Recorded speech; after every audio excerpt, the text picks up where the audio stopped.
Hey guys, this is Bebe872 and this time we'll talk about the new meta for patch 12.14, the Asol Meta, guys, the Asol Meta. Now, the Asol meta is very simple. They buffed the Asol so hard that if you give Asol a blue buff, an Archangels, and another damage item, Jewel Gong here is just an example, it's going to destroy everything.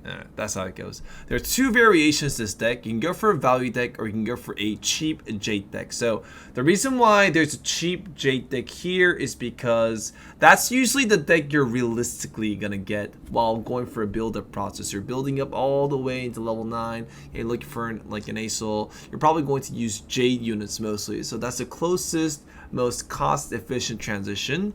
The value deck composes of Ornn and Hecarim, very high cost, very expensive units that have CC damage and very good tank value. That's how the value deck variation looks like, and that's how the cheap Jade deck variation looks like.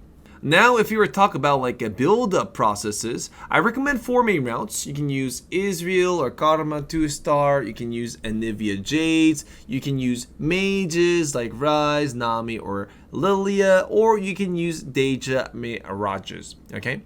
So what this build-up process means, usually you can go for Jades, Mages, and Deja. You can build them in these 3 compositions. And as you build up in these compositions, if you're offered a good angle to get an Asol, then bam, you can go for Asol, get that juicy first or second place. But let's say you're not in an angle to go for Asol, you're poor, you're taking a lot of damage, and you just don't feel like you have enough money to find Asol in total, then you can just finish off with these compositions. You can go for a Jade Anivia Shio, Anivia like a carry deck. You can go for a Deja, Mirage like a deck, or maybe you can go for Mages.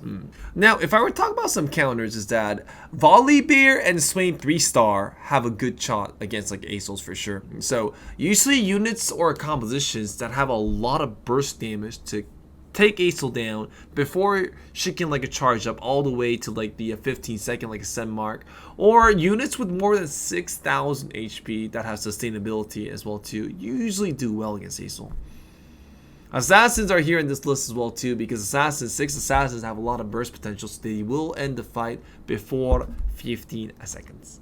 Alright, so that's going to be it for the new patch 12.14 Asol meta. I will be sure to update a tier list per cost unit to see exactly what decks are viable in this like a new patch. Hope you guys enjoy, and I will see you guys next time. Thanks for watching.